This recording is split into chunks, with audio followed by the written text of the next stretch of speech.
Hello guys, welcome to our channel. నేను మీ తేజ.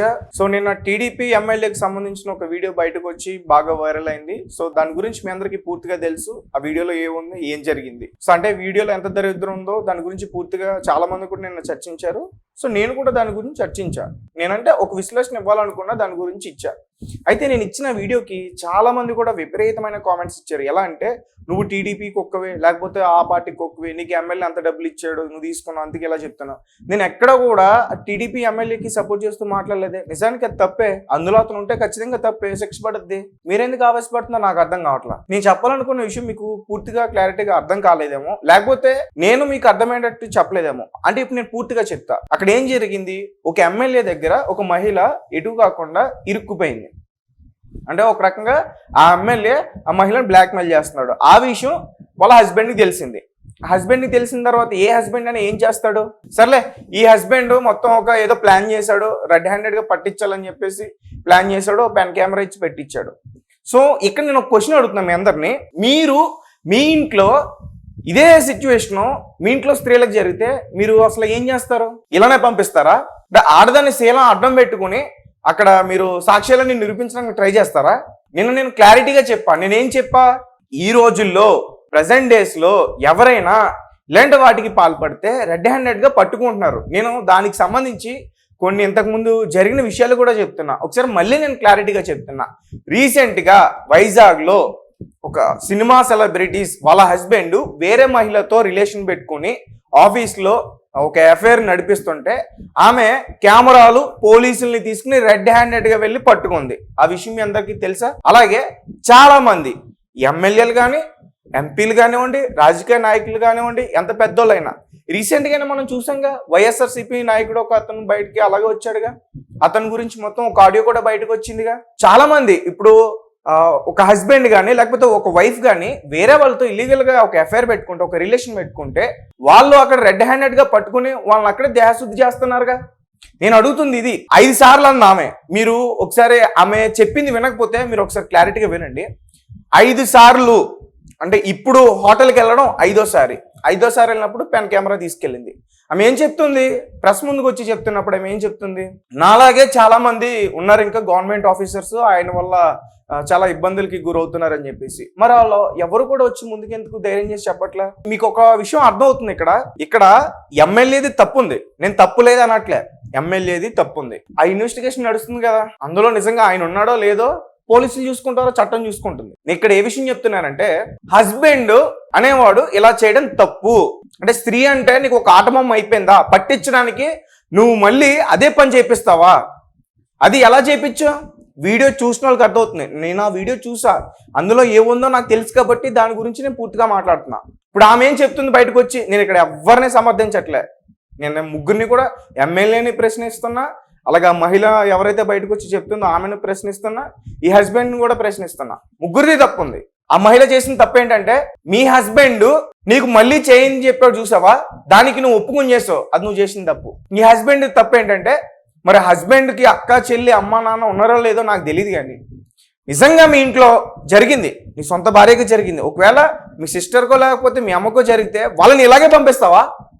ఇప్పుడు నాకు కొంతమంది కామెంట్స్ పెడుతున్నారు కదా, అమ్ముడు పోయో నీకు ఎంత ఇచ్చారని చెప్పేసి. ఒకవేళ మీ ఇంట్లో జరిగితే మీరు కూడా ఇలాగే పంపిస్తారా ఏంటి? ఆ వీడియో ఒక ఆయనతో ఒక రొమాన్స్ చేసి లేకపోతే ఒక డాష్ చేసిన వీడియో రికార్డ్ చేసి దాన్ని నిరూపించడానికి బయట అందరికీ వాట్సాప్లో ఫార్వర్డ్ చేస్తారా? అదే చేయాల్సిన పని. ఇప్పుడైనా మీకు క్లారిటీగా అర్థమవుతుందా? నేను చెప్పాలనుకున్నది ఏంటంటే, వీళ్ళకి ఆడదనేది ఒక ఆటబొమ్మ అయిపోయింది. నేను అది క్లారిటీగా చెప్పాలనుకుంటుంది. ఆ మహిళది కూడా తప్పు ఉంది, నేను లేదనట్లే, కానీ వీళ్ళు ప్రవర్తించిన తీరు కూడా తప్పు కదా. మీరందరూ ఎందుకు సమర్థిస్తున్నారు హస్బెండ్ చేసింది కరెక్ట్ అని? అసలు ఏ యాంగిల్లో కరెక్ట్ అనిపిస్తుంది? అసలు ఎవరైనా అలా చేస్తారా? ఇప్పుడు ఆమె తన వల్ల చాలా ఇబ్బందులు ఎదుర్కొంది. ఇప్పుడు ఆమె చెప్తుంది, నేను అధ్యక్షురాలుగా ఉన్నప్పుడు ఆ పార్టీకి, అతను వేరే పార్టీలో ఉన్నప్పుడు అతని అరాచకాలన్నీ కూడా బయట పెట్టడానికి నేను చాలా ట్రై చేశాను, అవన్నీ కూడా అతను దృష్టిలో పెట్టుకున్నాడు. నా మీద కక్ష సాధించాలని ఎప్పటి నుంచో ప్రయత్నిస్తున్నాడు. చాలాసార్లు బెదిరించాడు. హస్బెండ్ అండ్ వైఫ్ని కూడా బెదిరించాడు. మా ఇద్దరిని కూడా చంపేస్తానని బెదిరించాడు. ఈ విషయం బయటకు వచ్చిన తర్వాత, వీళ్ళ హస్బెండ్కి తెలిసిన తర్వాత, ఇప్పుడు ఏదైతే జరిగిందో ఆమె మీద అత్యాచారం, దాన్ని అత్యాచారం అసలు ఎలా అంటారు? నాకైతే అర్థం కావట్లేదు. అంటే సాధారణంగా ఎవరైనా బలవంతంగా చేస్తే ఒక స్త్రీని లోబర్చుకుని తన మీద దాడికి ప్రయత్నిస్తే, అలా ట్రై చేస్తే దాని అత్యాచారం అంటారే. కానీ ఆ వీడియోలో అలా లేదు కదా. ఆమె అంగీకారంతోనే, ఆమె ఇష్టపూర్వకంగానే చేసినట్లుంది ఆ వీడియోలో. అవన్నీ మీరు ఆలోచించడం మానేసి మమ్మల్ని మీరు తిట్టేది. మేము ఇక్కడ నిన్న నేను చెప్పాలనుకున్నది ఏంటి, ఒక నాయకుడిని ప్రజలు ఓటేసి గెలిపించుకున్నారు. అతనికి సంబంధించి బయటకు ఒక వీడియో వచ్చింది, నిలదీద్దాం, ప్రశ్నిద్దాం. ఓకే, అది ఒకటి. రెండు, ఇంకొకటి ఏంటి, ఒక హస్బెండ్ అనేవాడు వాళ్ళ భార్యకి ఇలాంటి ఇన్సిడెంట్ జరిగినప్పుడు అసలు ఏ రకంగా తోడుంటాడు మీరు చెప్పండి. అలా వీడియోలు తీపిస్తారా? పట్టించడానికి వీడియోలు తీపిస్తారా? నేనేమన్నా ఐదోసారి, ఇప్పుడు ఆమె వెళ్ళి ఐదోసారి వెళ్ళినప్పుడు పెన్ కెమెరా పెట్టి అతను పట్టించిందన్న. అదే ఐదోసారి మీరు పోలీసుల్ని, కెమెరాని ఎందుకు తీసుకెళ్లేదు? ముఖ్యంగా హస్బెండ్ ఎందుకు తీసుకెళ్లేదు?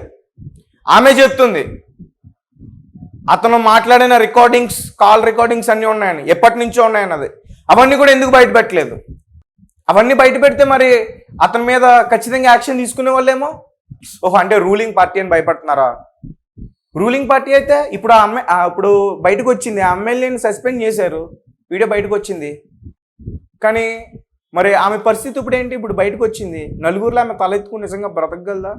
దాని గురించి ఎవరన్నా ఆలోచించారా? హస్బెండ్కి చాలా మంది కూడా క్లాప్స్ కొడుతున్నారు కదా. సో దాన్ని మీరు పూర్తిగా అర్థం చేసుకుంటారని నేను అనుకుంటున్నా. నేను ఇక్కడ ఎవరిని సమర్థించట్లేదండి. నేను ఆ ఎమ్మెల్యేది తప్పనే ఖండిస్తున్నా, ఆ మహిళది కూడా తప్పే.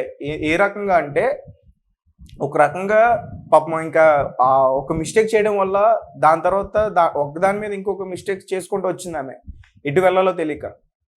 కానీ అది మనం చట్టం దృష్టిలో దాన్ని ఖచ్చితంగా తప్పనే చెప్పాలి. అలాగే ఈ హస్బెండ్ది కూడా తప్పండి. ఎందుకంటే తను సపోర్ట్గా నిలవాలి. ఏ రకంగా నిలవాలి? నేను ఇప్పుడు చెప్పాను, కెమెరాస్నో లేకపోతే పోలీసునో లేకపోతే పెద్ద అధికారులకో లేకపోతే ఆ పార్టీకి సంబంధించి కాకపోతే వేరే పార్టీ నాయకులు ఉంటారు కదా, వాళ్ళ హెల్ప్ తీసుకున్నా సరే ఖచ్చితంగా అతన్ని రెడ్ హ్యాండెడ్గా పట్టించుంటే అదొక లెవెల్ ఉండేది.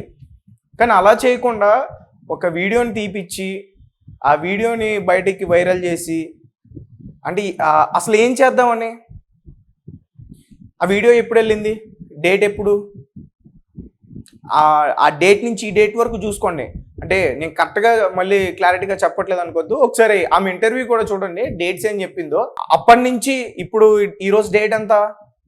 ఈరోజు ఆల్మోస్ట్ 6 సెప్టెంబర్ 6 ఈరోజు. ఇప్పటి వరకు కూడా బయటికి ఎందుకు పెట్టలేదు? సారీ, సెప్టెంబర్ 5 నిన్న ఆమె బయట పెట్టింది. నిన్నటి వరకు కూడా ఎందుకు బయట పెట్టలేదు? ఆ గ్యాప్లో అసలు ఏం జరిగింది? సో ఆ గ్యాప్లో ఏం జరిగిందో పోలీస్ ఇన్వెస్టిగేషన్లో మొత్తం తెలుస్తుంది. సో ఇక్కడ నేను చెప్తుంది ఏంటంటే, ఫైనల్గా ఎమ్మెల్యేకి శిక్ష పడాలి, అలా హస్బెండ్కి కూడా ఖచ్చితంగా శిక్ష పడాలి. అలా హస్బెండ్ని కూడా విచారించాలి. ఎమ్మెల్యేని ఆల్రెడీ సస్పెండ్ చేశారు, అతన్ని విచారిస్తారు. ఇప్పుడు అతను మంచివాడా, చెడ్డవాడా, గెలిచాడా, గెలవలేదా, ఇవన్నీ కదా పాయింట్.